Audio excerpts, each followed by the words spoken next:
So if your baby's having issues either falling asleep, staying asleep, or trouble with both, chances are you've been told it's time to sleep train. Now, I know from firsthand experience that those two words can elicit a lot of fear in the hearts of parents. It did for me when I was told by my pediatrician that it was time to sleep train Brayden. So today, what I want to do is explain to you what sleep training is and share with you some of the methods of sleep training so you can decide if it's a good fit for your family and which technique will work with your parenting style. Because that's what's key. If you can find a technique that you can be committed to, then you're going to see success. So first off, what is sleep training? So sleep training is basically teaching your child to fall asleep independently without the use of a sleep prop. So a sleep prop could be a pacifier, rocking to sleep, feeding to sleep, either breastfeeding or bottle feeding, bouncing to sleep. So anything that's external to the child's own internal skill set. So of course, a baby is not going to like to learn this new skill, especially if their parents have been putting them to sleep for months on end. And what's going to result is the baby is going to cry or protest. I like to call it more protesting because that's really what it is. So the baby is basically communicating to their parents, hey, you forgot something. You put me in my crib awake. That's not what I'm used to. I want you to put me to sleep. So the good news is that your baby does not need you to put them to sleep. They are all capable after they're 4 months old of falling asleep independently. They just need to learn how. So what you need to do is figure out what method of sleep training you're going to use. Something that you're going to feel comfortable with, that you know you can remain committed to. I want to share with you what the 4 main sleep methods involve. Now, I'm sure that there are other methods on the market, but I want to stick to the ones that I'm most familiar with. So the first being pick up, put down. So what that looks like is you put your baby in their bed or their crib, and once they start crying, you pick your baby up and you walk your baby around until they're nice and relaxed, and then you put your baby back down. And then once your baby cries, you may wait a little bit and then pick your baby up again and walk your baby around until they're relaxed. And you keep doing that until your baby falls asleep. So I typically find that this method works best in babies who are under 4 months. Over 4 months, it can be a little bit overstimulating. So just something to keep in mind.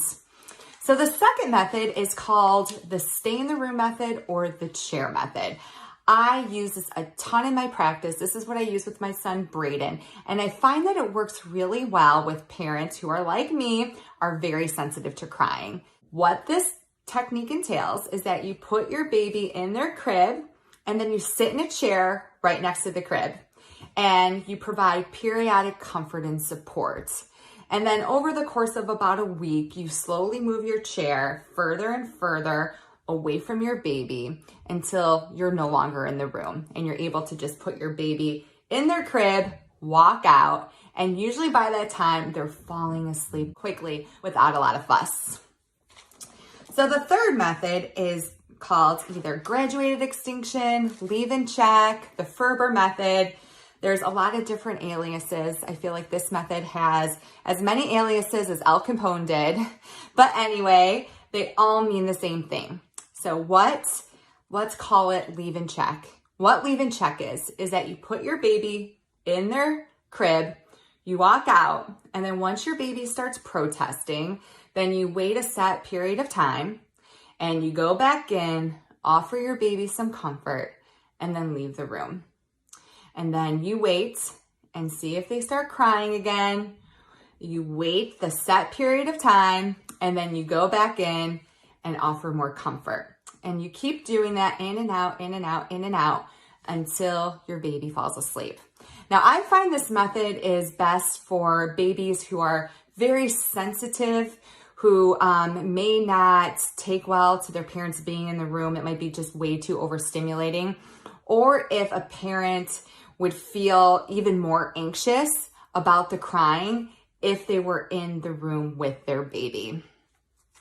So now, last but not least, it's cry it out or extinction. Now, I think that this is what most people think of when they think of sleep training. The crying isn't going to harm your baby. Just know that it's not something you need to resort to.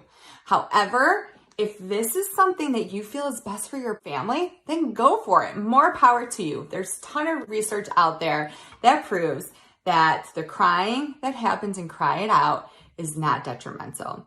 So what Cry It Out is you basically put your baby in their crib, you walk out, and then you don't go back in. You allow them to learn to self-soothe and put themselves back to sleep on their own. So I hope that these descriptions help you to better understand the various methods of sleep training so that you can decide which method you're going to be able to stick with. Because if you can remain consistent, you are going to see success. I just know it. There are a ton of books on the market that will provide you with in-depth detail on how to execute each technique. But if you want to work with a sleep consultant, the nice thing about that is that we can customize each technique to fit you and your child.